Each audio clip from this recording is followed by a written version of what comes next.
There's no feeling more intense than starting over.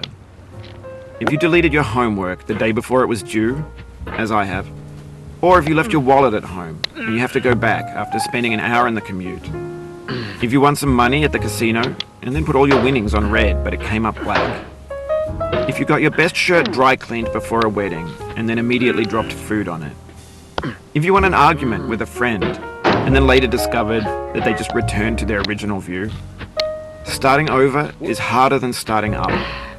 If you're not ready for that, like if you've already had a bad day, then what you're about to go through might be too much.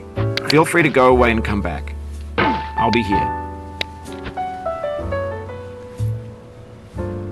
Alright, thanks for coming with me on this trip. I'll understand if you have to take a break at any point. Just find a safe place to stop and quit the game. Don't worry, I'll save your progress, always, even your mistakes. This game is a homage to a free game that came out in 2002, titled Sexy Hiking.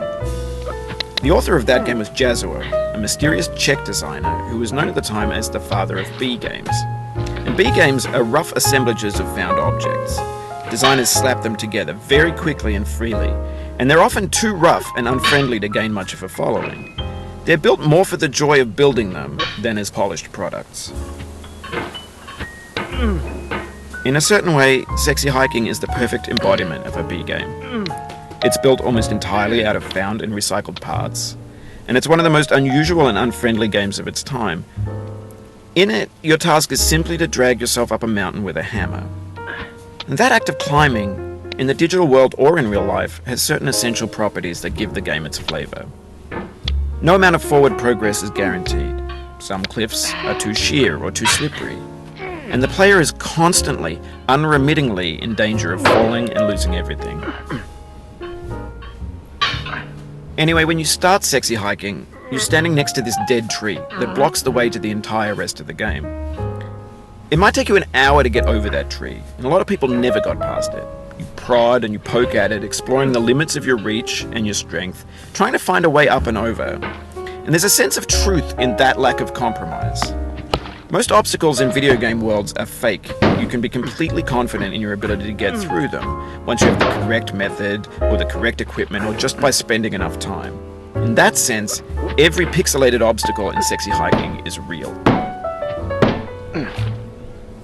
The obstacles in Sexy Hiking are unyielding, and that makes the game uniquely frustrating. But I'm not sure Jazuo intended to make a frustrating game. The frustration is just essential to the act of climbing, and it's authentic to the process of building a game about climbing. A funny thing happened to me as I was building this mountain. I'd have an idea for a new obstacle, and I'd build it, test it, and it would usually turn out to be unreasonably hard. But I couldn't bring myself to make it easier. It already felt like my inability to get past the new obstacle was my fault as a player rather than as a builder. Imaginary mountains build themselves from our efforts to climb them, and it's our repeated attempts to reach the summit that turns those mountains into something real. When you're building a video game world, you're building with ideas, and that can be like working with quickset cement. You mold your ideas into a certain shape that can be played with, and in the process of playing with them, they begin to harden and set until they're immutable, like rock.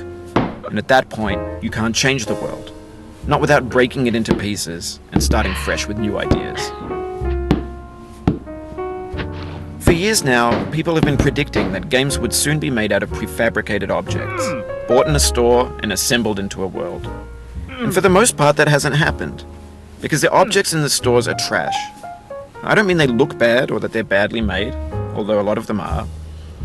I mean they're trash in the way that food becomes trash as soon as you put it in the sink.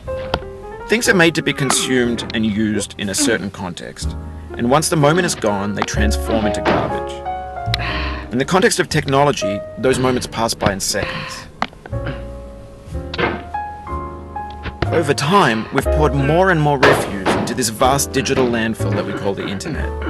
It now vastly outnumbers and outweighs the things that are fresh and untainted and unused. When everything around us is cultural trash, trash becomes the new medium. the lingua franca of the digital age. And you can build culture out of trash. But only trash culture. B games, B movies, B music, B philosophy.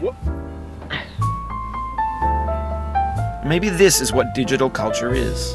A monstrous mountain of trash, the ash heap of creativity's fountain. A landfill with everything we ever thought of in it. Grand, infinite, and unsorted.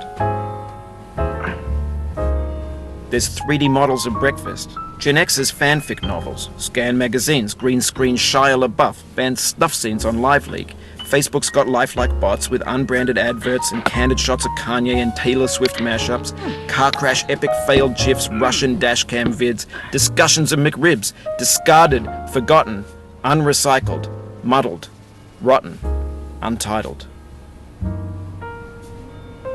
Everything's fresh for about 6 seconds, until some newer thing beckons, and we hit refresh. And there's years of persevering, disappearing into the pile, out of style, out of sight.